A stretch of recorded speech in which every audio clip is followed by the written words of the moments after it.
The stakes in this war are enormous for the Ukrainian people, but also for the rest of Europe, so we got to get this right.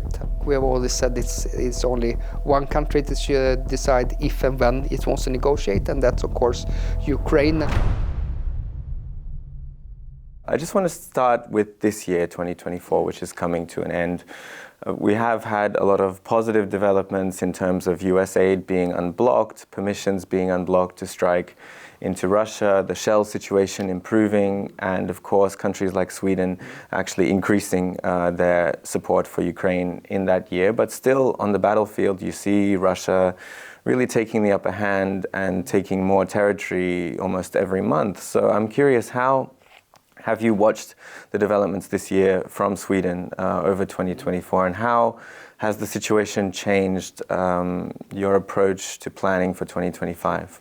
Well, for every year that has passed by during this horrible war, Sweden has to step up its deliveries and its support for every year. So 2024, of course, we provided close to 2.5 billion euros in support for Ukraine. And I always say this is, of course, also an investment in our security. We are now in deliberations, of course, for 2025, and we are considering also providing even more than we did in 2024, and I expect to make an announcement in the beginning of next year.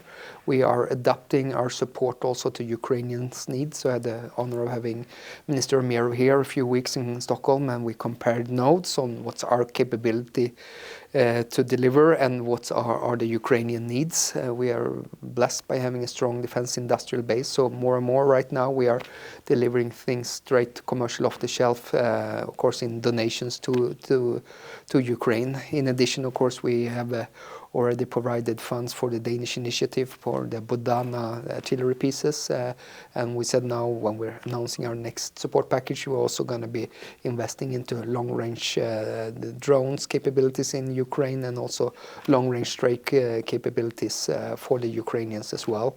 We think the Danish model is very impressive. We have, of course, our procurement agency, FMV.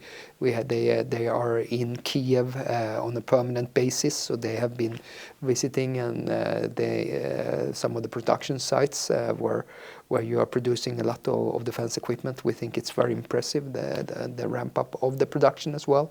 So that's encouraging things. Now on the battlefield, clearly Russia has the initiative and they're pressing right now. They have stepped up their military presence in Ukraine, possibly close to 800,000 soldiers.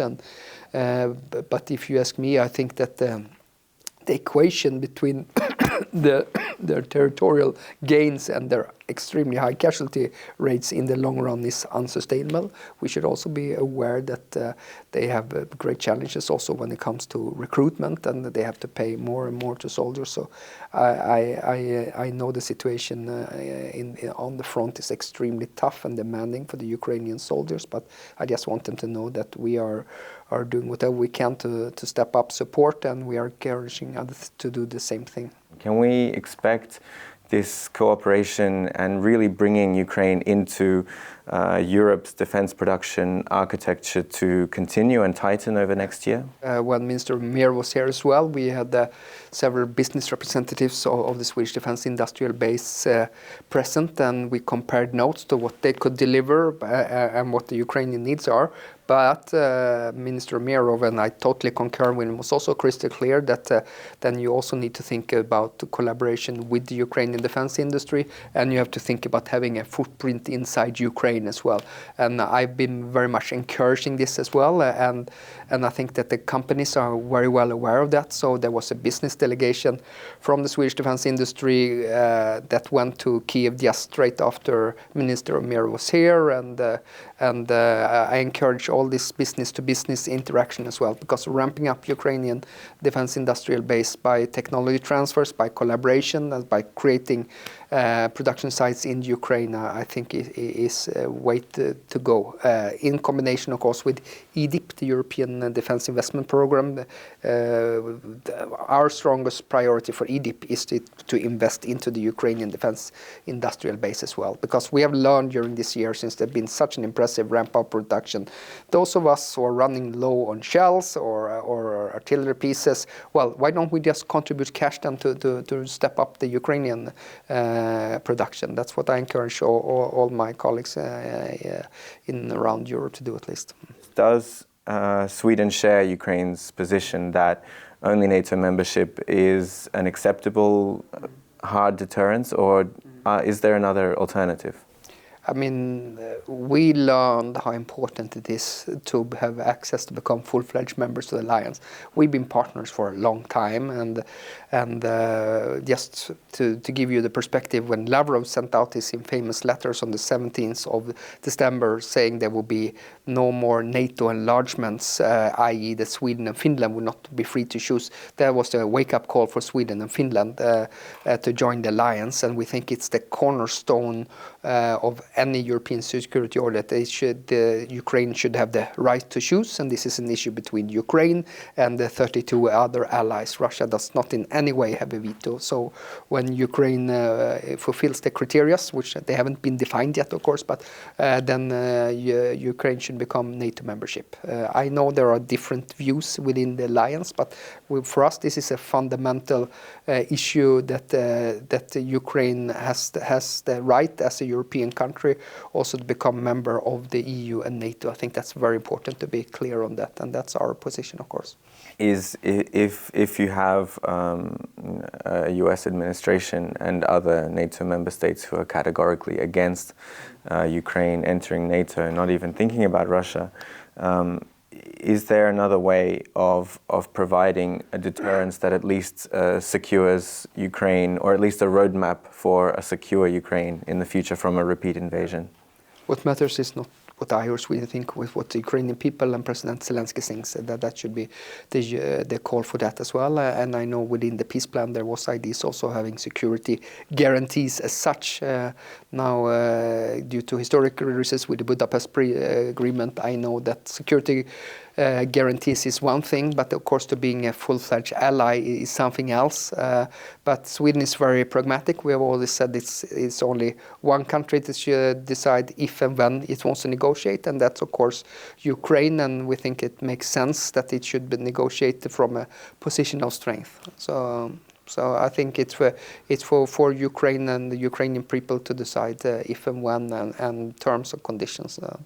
There has been talk about a more direct physical presence of whether it's European troops or NATO troops inside Ukraine, whether that starts with training or air defense or other assets, or eventually some kind of boots on the ground to defend a contact line.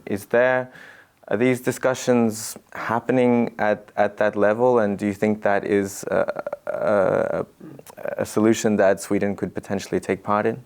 Yeah, I don't exclude that possibility. We do have a physical presence already with our defense procurement agency in Kyiv. There are also, of course, discussions of the EU-MUM Ukraine, and we think it's natural that EU-MUM Ukraine at least have a coordinating cell inside Kyiv as well, and it's deplorable that hasn't been fixed yet, and we want to, of course, prolong the mandate for EU-MUM Ukraine, and we do not exclude the possibility of conducting training inside Ukraine as well. We think it's good. The more if we can find unity in this as well, and there are ongoing discussions in several different places in Europe about this. How do you feel on a personal level about 2025? Are you optimistic that we could reach a solution with a secure Ukraine in one way or another to finally end this war? Mm-hmm. Well, I think it's absolutely dire and extremely important that we do, because for Ukraine's security, but also for the rest of the Europe's security. So the stakes in this war are enormous for the Ukrainian people, but also for the rest of Europe. So we got to get this right. I think it's important that if Ukraine negotiates, and that's only Ukraine who can decide that there's a possibility support from a position of strength, and that means, of course, us also being able to send more military support to Ukraine. And I think we also has to be a preparedness also for Europe to take a larger share of that. And I think that the Nordic Baltics countries they are, of course, we're the second biggest donor right now after the United States, and I'm encouraged. I know Poland, I know the UK, potentially France is very committed as well, and I think that we should all do more. Now, as you can see, we are conducting this interview not in Kyiv, our home, but in Stockholm, Sweden, and this is just one stop on the Kyiv Independence screening tour of the film by me and my colleague Olena Zashko, Can You Hear Me?, about the invisible battles of Ukrainian military medics. The film is available for everyone to watch on our YouTube channel, so make sure to subscribe and please consider supporting the Kyiv Independent with a membership. Thank you.